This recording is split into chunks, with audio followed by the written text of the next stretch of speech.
പിതാവിൻ്റെയും പുത്രൻ്റെയും പരിശുദ്ധാത്മാവിൻ്റെയും നാമത്തിൽ ആമേൻ. ഈശോയിൽ ഏറ്റവും സ്നേഹമുള്ളവരെ, എപ്പിഫനിയുടെ 14-ാമത്തെ എപ്പിസോഡിലേക്ക് പ്രാർത്ഥനാപൂർവം ഈ പ്രഭാതത്തിൽ നിങ്ങളെ സ്വാഗതം ചെയ്യാൻ എനിക്ക് അനൽപമായ സന്തോഷവും കർത്താവിനോട് ഹൃദയം നിറഞ്ഞ നന്ദിയും ഉണ്ട്.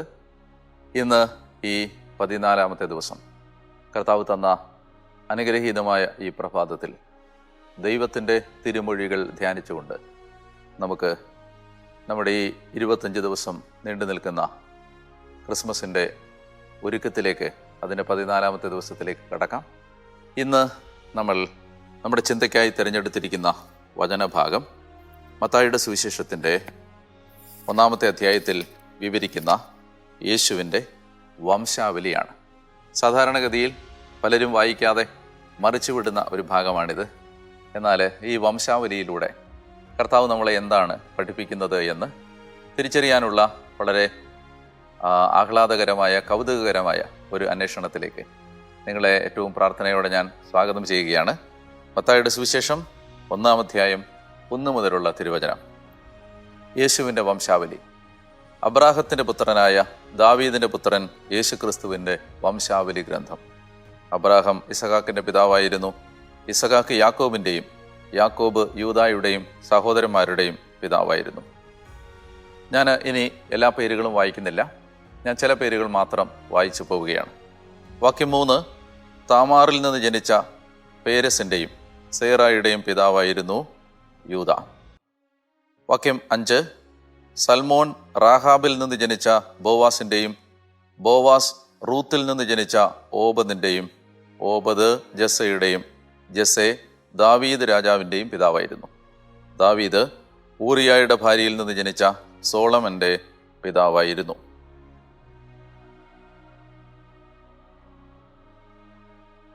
വാക്യം 16, യാക്കോബ് മറിയത്തിൻ്റെ ഭർത്താവായ ജോസഫിൻ്റെ പിതാവായിരുന്നു. അവളിൽ നിന്ന് ക്രിസ്തു എന്ന് വിളിക്കപ്പെടുന്ന യേശു ജനിച്ചു. ഇങ്ങനെ അബ്രാഹം മുതൽ ദാവീദ് വരെ 14, ദാവീദ് മുതൽ ബാബിലോൺ പ്രവാസം വരെ 14, ബാബിലോൺ പ്രവാസം മുതൽ ക്രിസ്തു വരെ 14 തലമുറകളാണ് ആകെ ഉള്ളത്.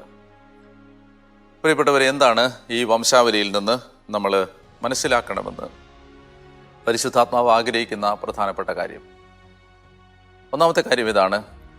ഈ വംശാവലി യേശുവിൻ്റെ രാജത്വത്തെ വിളംബരം ചെയ്യുന്ന വംശാവലിയാണ്.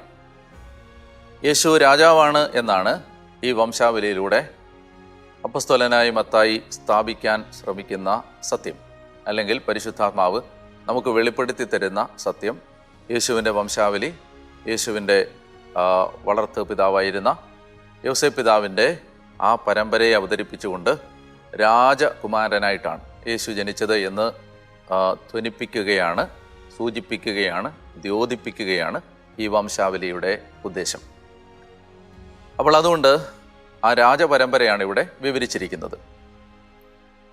ഇവിടെ അബ്രാഹാം മുതൽ ദാവീദ് വരെയുള്ള 14 തലമുറകളും, ദാവീദ് മുതൽ ബാബിലോൺ പ്രവാസം വരെയുള്ള 14 തലമുറകളും, ബാബിലോൺ പ്രവാസം മുതൽ ക്രിസ്തു വരെയുള്ള 14 തലമുറകളും, അങ്ങനെയാണ് 14 അങ്ങനെയാണിത് അവതരിപ്പിക്കപ്പെട്ടിരിക്കുന്നത്.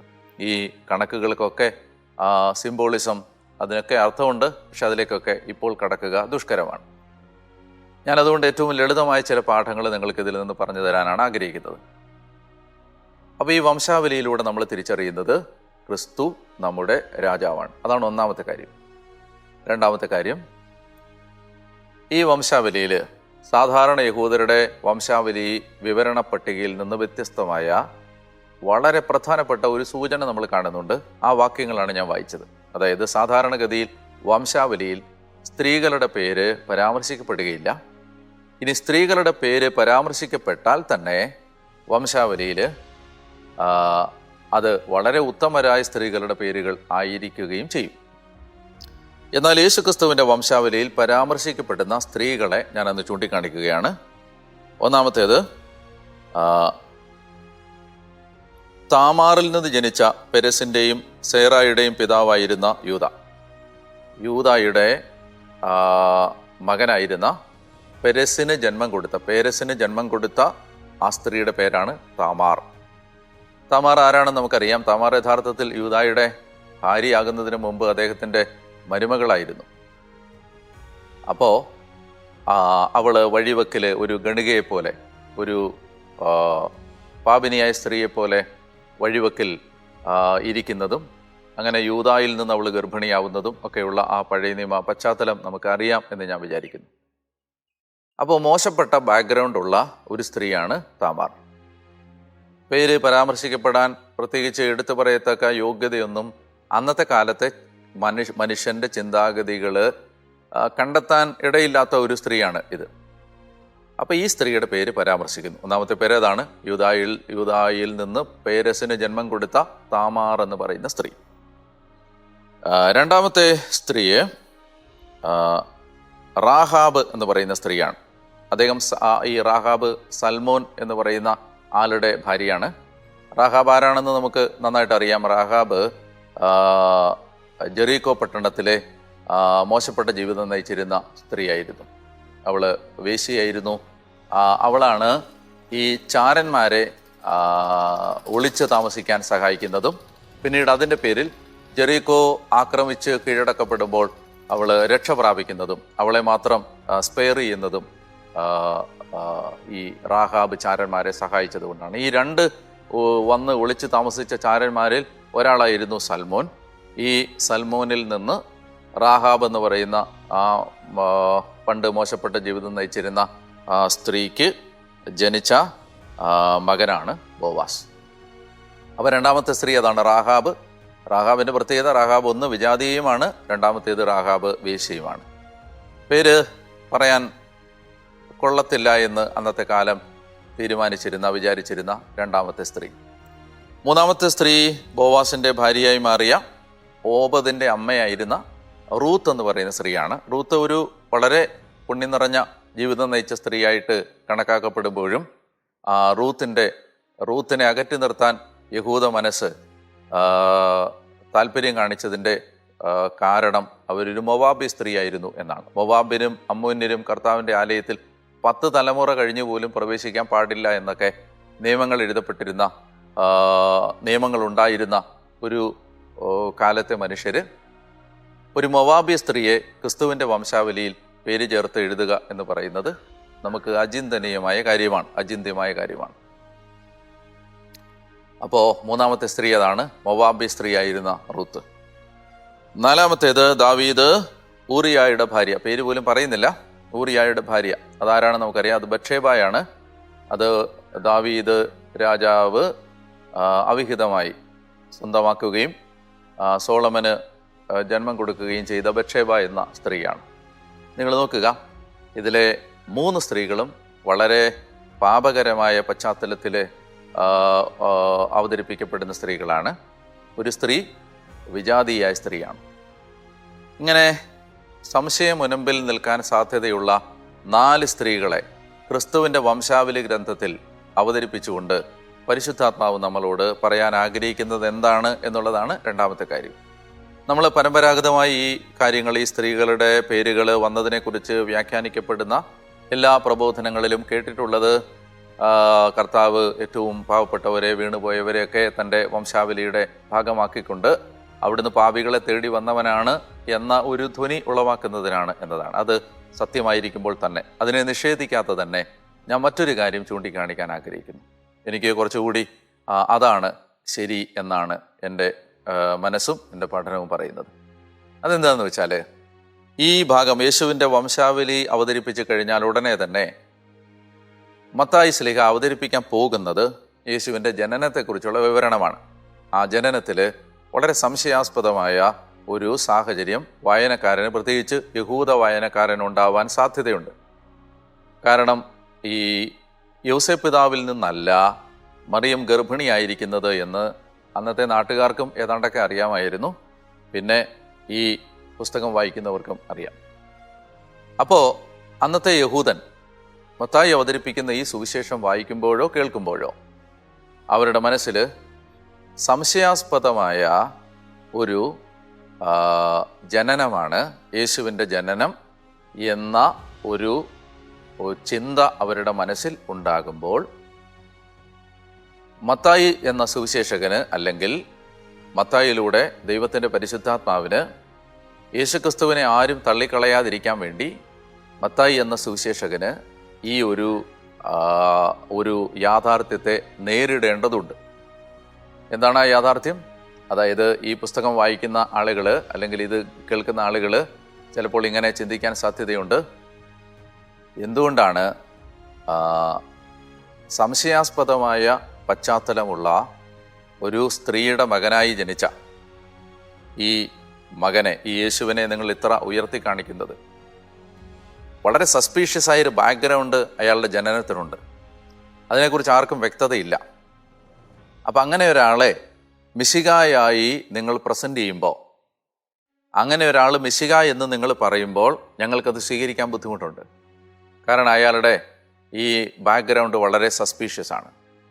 അങ്ങനെ സംശയാസ്പദമായ പശ്ചാത്തലമുള്ള ഒരു മിശിഹായെ ഞങ്ങൾക്ക് സ്വീകരിക്കാൻ ബുദ്ധിമുട്ടുണ്ട് എന്ന് പറയുന്ന കേൾവിക്കാരനോട്, ശ്രോതാവിനോട്, സുവിശേഷം കേൾക്കുന്നവനോട് അല്ലെങ്കിൽ വായനക്കാരനോട് പരിശുദ്ധാത്മാവ് ഒരു കാര്യം ഇസ്രായേലിൻ്റെ ചരിത്രത്തിൽ നിന്ന് ചൂണ്ടിക്കാണിക്കുകയാണ്. പരിശുദ്ധാത്മാവ് ചൂണ്ടിക്കാണിക്കുന്ന സത്യം ഇതാണ്. നിങ്ങൾ നോക്കുക, ഈ യൂദായുടെ പരമ്പരയിൽ വന്നു പിറന്ന ഈ മിശിഹായുടെ ഈ കുടുംബ പശ്ചാത്തലം, കുടുംബ ചരിത്രം പരിശോധിച്ചാൽ നിങ്ങൾ ഒരു നിഷ്പക്ഷ വായനക്കാരനാണെങ്കിൽ നിങ്ങൾക്ക് ഒരു സത്യം മനസ്സിലാകും. എന്താണ് ആ സത്യം? ആ കുടുംബ പശ്ചാത്തലത്തിൽ സംശയാസ്പദമായ പശ്ചാത്തലമുള്ള 4 സ്ത്രീകൾ ഉണ്ടായിരുന്നു. ഒന്ന് താമാറാണ്. ആ താമാറിൽ നിന്ന് ജനിച്ച പേരസിനെ നിങ്ങളുടെ പൂർവ്വപിതാവായി അംഗീകരിക്കുന്നതിന് നിങ്ങൾക്ക് മടിയില്ല. ഇനി ആ റാഹാബിൽ നിന്ന് ജനിച്ച ബോവാസിനെ നിങ്ങളുടെ പൂർവ്വപിതാവായി അംഗീകരിക്കുന്നതിന് നിങ്ങൾക്ക് മടിയില്ല. ആ റൂത്തിൽ നിന്ന് ജനിച്ച ഓബദിനെ നിങ്ങളുടെ പിതാവായി അംഗീകരിക്കുന്നതിന്, ദാവീദിൻ്റെ മുത്തച്ഛനായി അംഗീകരിക്കുന്നതിന് നിങ്ങൾക്ക് മടിയില്ല.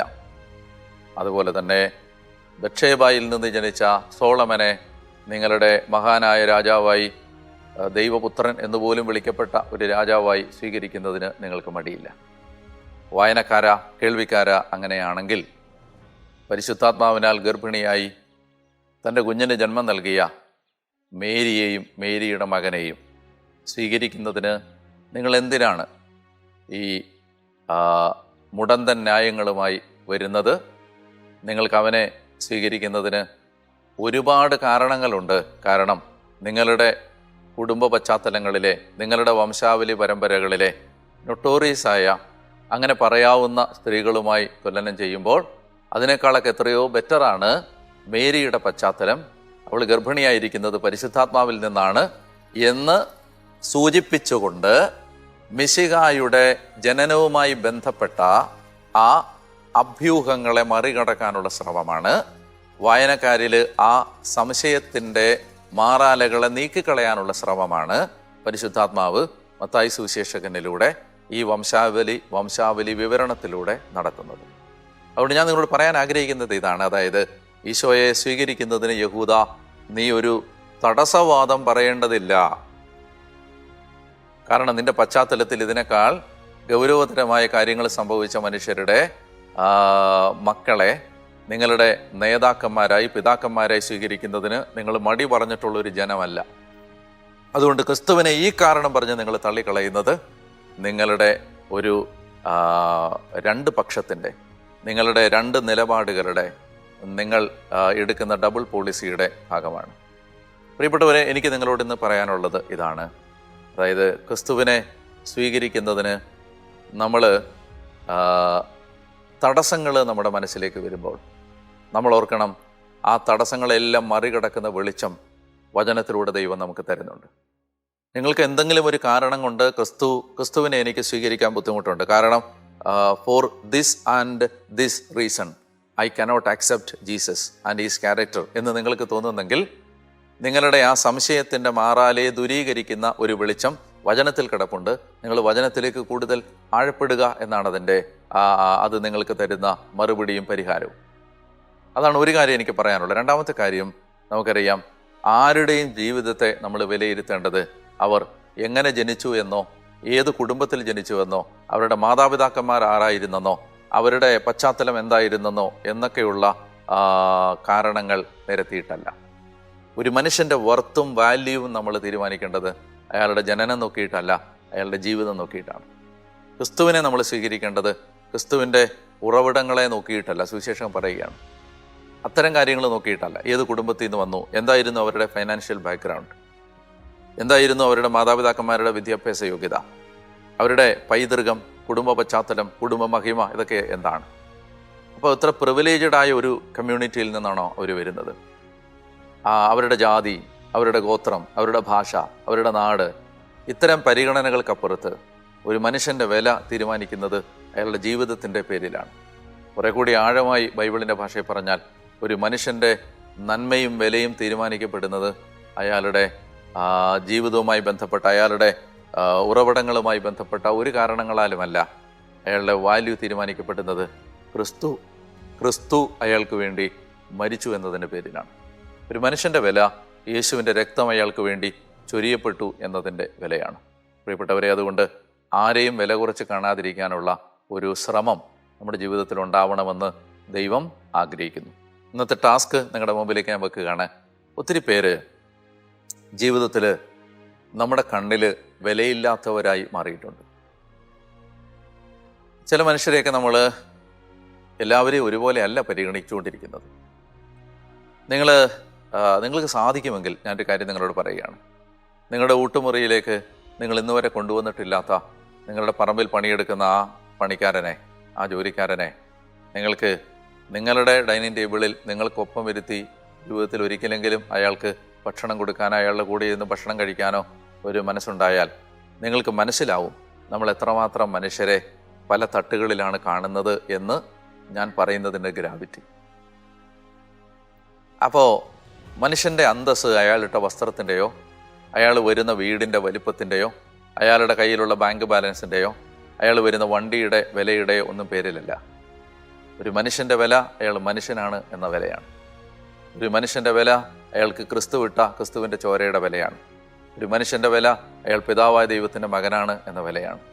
ഒരു മനുഷ്യൻ്റെ വില അയാളുടെ ജീവിതത്തിൻ്റെ വിലയാണ്. അതുകൊണ്ട് മനുഷ്യരെ നമ്മളിങ്ങനെ പല തട്ടുകളിലൊക്കെ കണ്ട കുറേ അധികം മനുഷ്യരുണ്ട്. അവരെയൊക്കെ കുറേ കൂടി സമഭാവനയോടെ, തുല്യതയോടെ കാണാനുള്ള ഒരു ക്ഷണം കൂടി ഈ മഞ്ഞണിഞ്ഞ പുലരികൾ നമുക്ക് നൽകുന്നുണ്ട്. അതുകൊണ്ട് ആ ഒരു ക്ഷണം നിങ്ങളുടെ മുമ്പിലേക്ക് ഞാൻ വെക്കുകയാണ്. അതെങ്ങനെ അപ്ലൈ ചെയ്യാം എന്നുള്ളതിനെക്കുറിച്ച് എനിക്ക് വ്യക്തതയില്ല. നിങ്ങൾക്ക് ഓരോരുത്തർക്കും നിങ്ങളുടെ ജീവിത സാഹചര്യവുമായി ബന്ധപ്പെട്ട് നിങ്ങളങ്ങനെ ചെയ്യുന്നത് നല്ലതാണ് എന്ന് ഓർമ്മിപ്പിച്ചുകൊണ്ട് നാളെ 15-ാമത്തെ ദിവസം നിങ്ങളെ കാണാൻ ഞാൻ ഒത്തിരി ദാഹത്തോടെ, ആഗ്രഹത്തോടെ കാത്തിരിക്കുന്നു. നല്ല കർത്താവേ, ഈ പ്രഭാതത്തിനായിട്ട് ഞാൻ നന്ദി പറയുന്നു. ഈ പ്രഭാതത്തിൽ അങ്ങയുടെ മക്കളെ ഈ വചനത്തിലൂടെ അങ്ങ് സന്ദർശിക്കുന്നതിന് ഞാൻ അങ്ങേ മഹത്വപ്പെടുത്തുന്നു. കർത്താവായ ദൈവമേ, ഞങ്ങളുടെ ജീവിതത്തിൽ ആരെയും വില കുറച്ച് കാണാതിരിക്കാനുള്ള ഒരു അഭിഷേകം ഞങ്ങൾക്ക് തരണമേ എന്ന് പ്രാർത്ഥിക്കുന്നു. ഈ മക്കളുടെ ജീവിതത്തിൽ ഇന്ന് അവർ ഭാരപ്പെട്ട് കടന്നു പോകുന്ന സകല അനുഭവങ്ങളിലും ദൈവമേ, നിന്റെ കരം നീ നീട്ടണമേ എന്ന് ഞാൻ പ്രാർത്ഥിക്കുന്നു. കർത്താവായ യേശുവിൻ്റെ നാമത്തിൽ ആമേൻ. പ്രിയപ്പെട്ടവരെ, നാളെ കാണാം. നാളെ കാണുന്നത് വരെയും പരസ്പരം നമുക്ക് പ്രാർത്ഥിക്കാം. ദൈവത്തിന്